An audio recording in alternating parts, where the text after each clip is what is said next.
Om Namo Bhagavate Vasudevaya. Loving obeisances unto the Supreme Being Vasudeva, who is everything there is.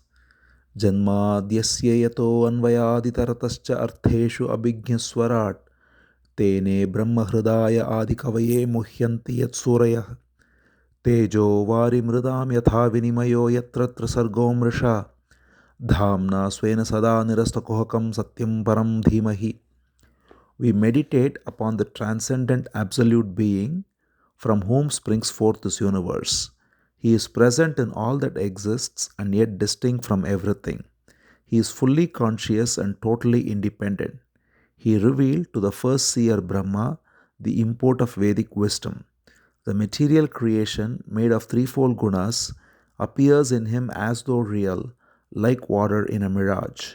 Being eternally self effulgent, he is ever free of the illusion maya of the material world. We meditate upon him, the Supreme Being.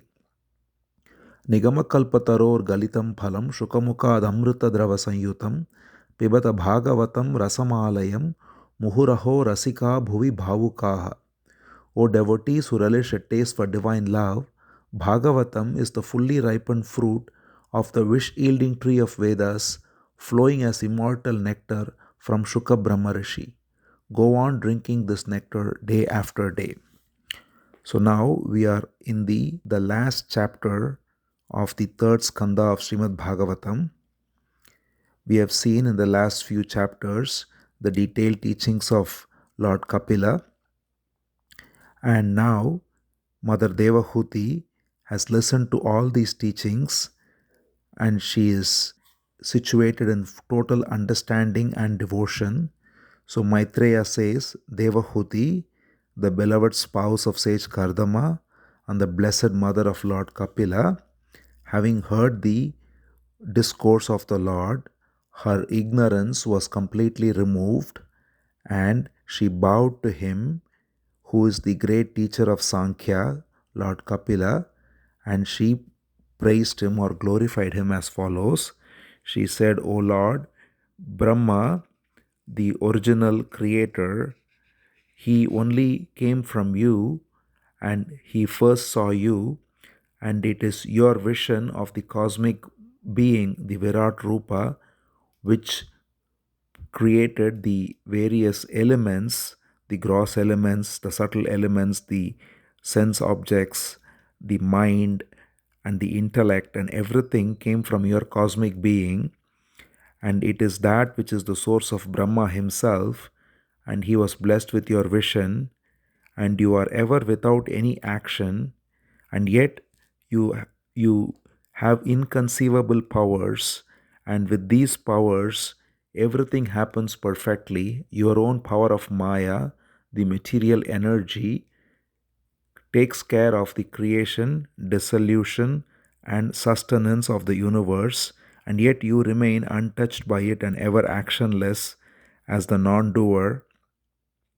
And therefore she expresses great bewilderment that the Supreme Being, who is the source of everything, from whom everything comes, in whom everything remains, and into whom everything dissolves, he has taken this human form and born in her womb as Kapila. She says, how could it be that you were born in my womb, you into whose belly the whole universe disappears upon the dissolution? She says, and she invokes a very beautiful image which is sung in a great song too. She says, at the end of the kalpa, at the end of the cycle of creation, when everything dissolves into you, you rest alone in the causal waters as a small baby floating on a banyan leaf. So this image of a small baby, form of Krishna, floating on a leaf of a banyan and sucking his own toe, is a very mystical image that has been envisioned by so many great sages. And there is even a powerful prayer this on this image. It is called as Bala Mukundashtakam. The very first verse of it says, Karara Vindena Padara Vindam mukhara vinde viniveshayantam vatasya patrasya puteshayanam balam mukundam manasa smarami. This prayer says, I remember with my mind the Balam Mukundam, the baby Mukunda, Krishna, who gives liberation, and his feet are like lotus, his hands are like lotus, and in his lotus like mouth is his big toe. So he is like how babies do that, as we many have seen. So this image of Krishna as a little baby lying down on a Vatasya Patrasya Puteshayanam. Vata is the banyan tree. So floating on a banyan leaf in the causal waters of dissolution, he is floating on this banyan leaf as a little baby, and his big toe, just like babies do, he puts his big toe into his own mouth and he is sleeping on this banyan leaf. So this is the image invoked by this prayer. Karara vindena padara vindam mukhara vinde viniveshayantam vatasya patrasya puteshayanam balam mukundam manasa smarami.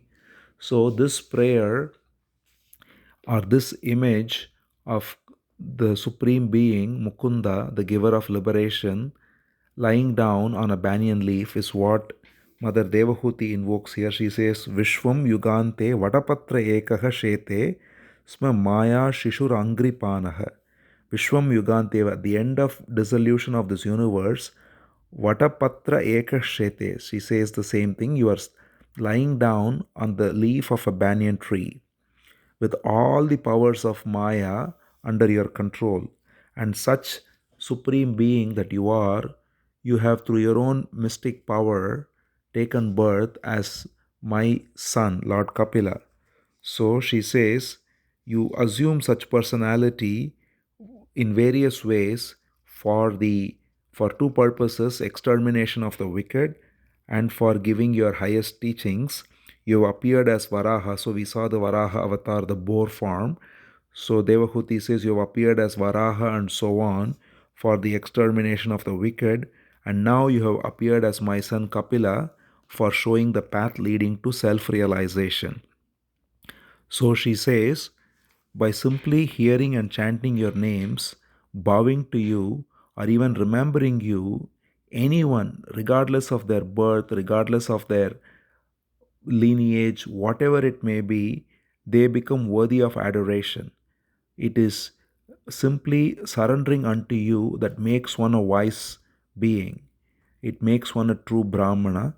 So she says, just hearing and chanting your names, bowing to you, remembering you, and totally being surrendered unto you bestows the highest state on anyone regardless of their birth.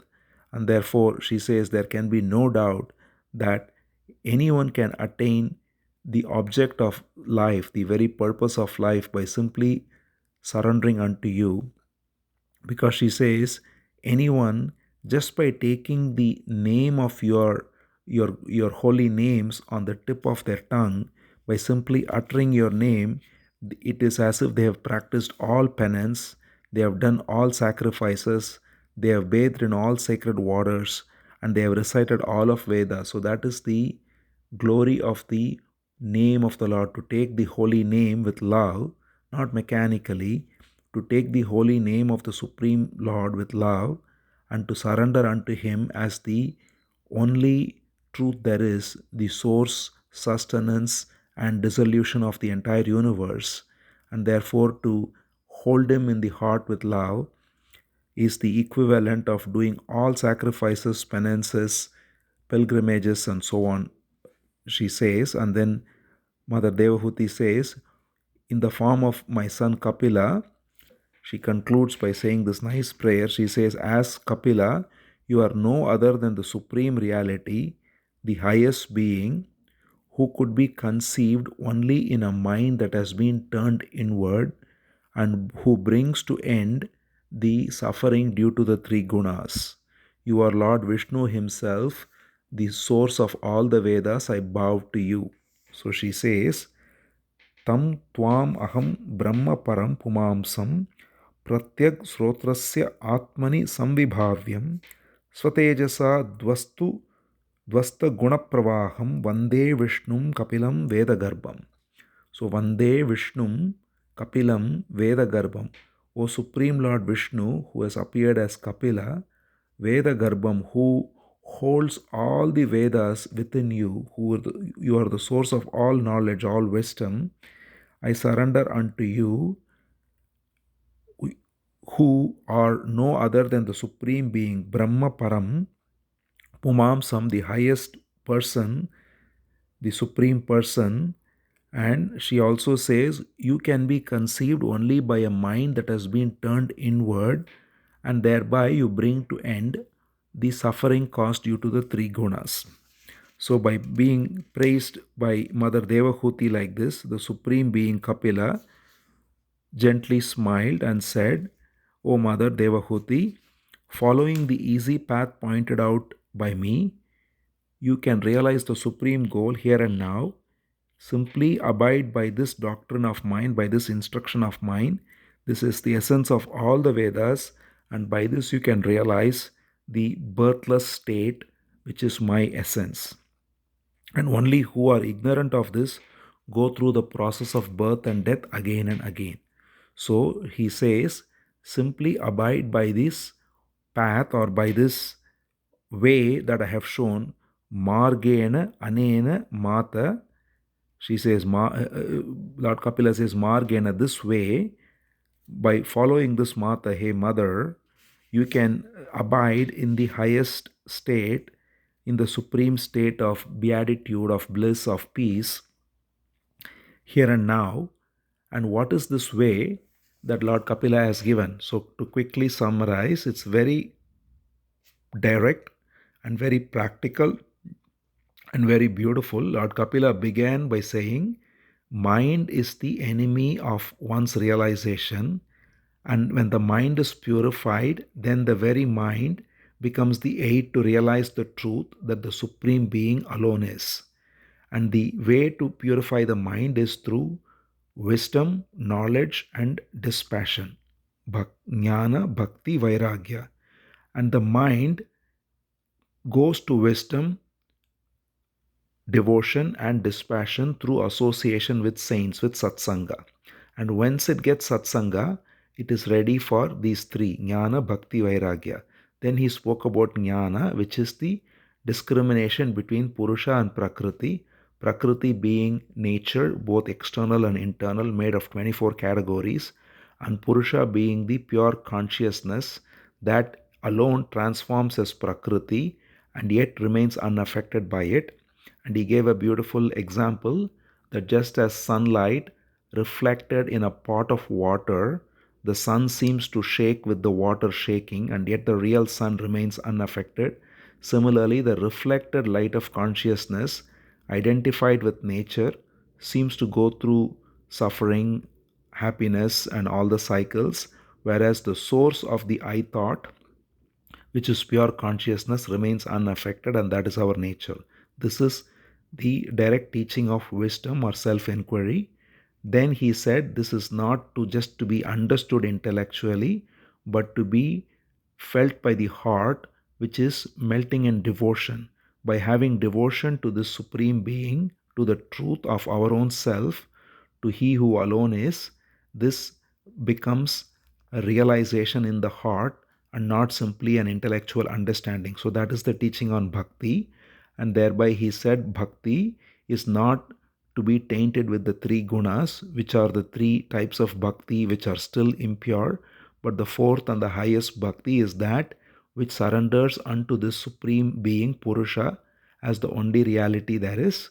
And the third aspect is vairagya, dispassion, which he taught by showing how when one is not looking into this but caught in the web of time, then they go through suffering, disrespected by everyone, the body thrown away, going through suffering, going through death, going through the cycle of birth and death again and again, and thereby constantly being tossed around by time.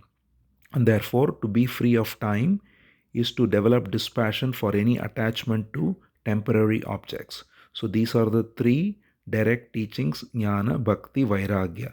So Lord Kapila thereby summarized the entire Bhagavatam, the entire spiritual wisdom, beautifully in a sequence, and that's why he says, this is the easy direct path I have shown you, mother. So there is nothing left out in this, it's all comprehensive. And by understanding this, Lord Kapila has bestowed not only on Mother Devahuti but on all of us the way to supreme realization. Having said this, Lord Maitreya, the sage who is narrating this incident, continues. He says to Vidura, having thus shown to Mother Devahuti the way to self-realization, Lord Kapila went his way, and the mother, she applied herself. So she was there alone now. Lord Kapila left his job done, his purpose accomplished of giving these teachings to his mother and thereby to the whole world. He left, whereas the mother applied herself to this practice, which is true yoga, true meditation, right there on the banks of Saraswati, in the very hermitage where Sage Kardama had established.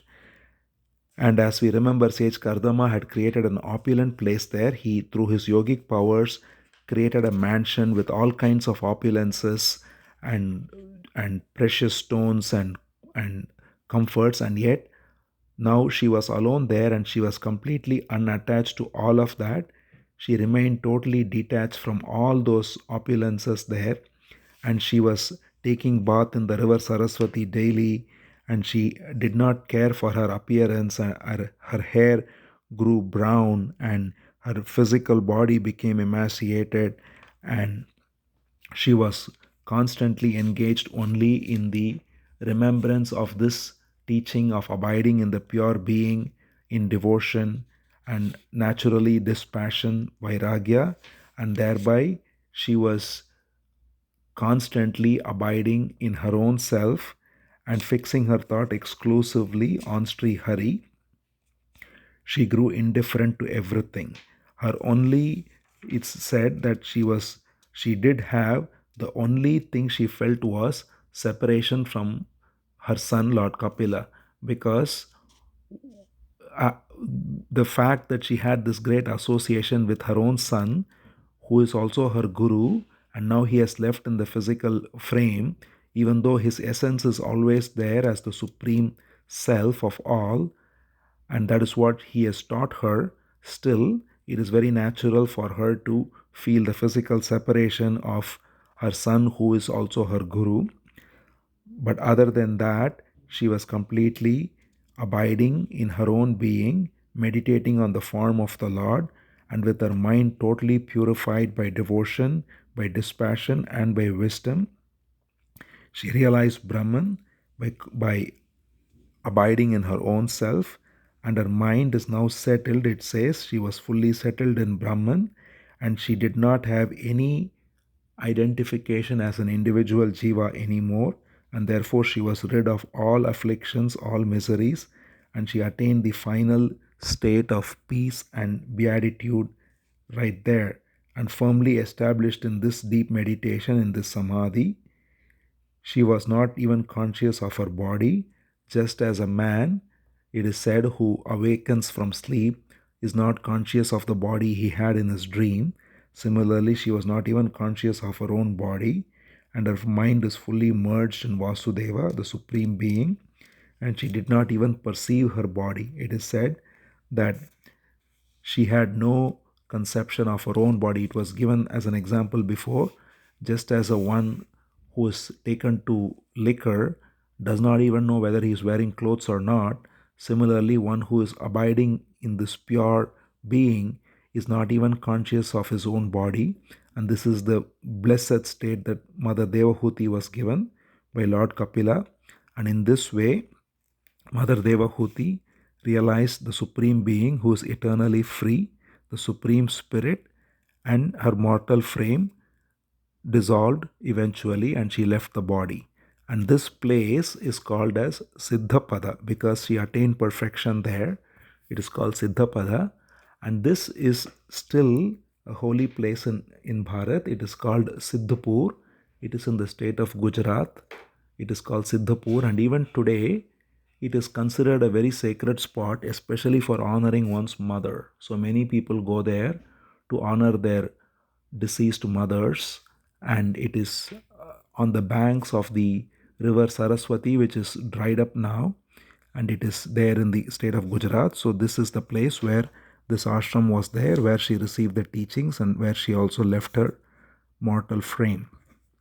Meanwhile, Lord Kapila, the great yogi, the great divine being, he left that place, as we said, and he wandered around and he settled by the ocean somewhere, it is said, and he engaged in perfect samadhi, deep meditation, which is for the benevolence of all the worlds.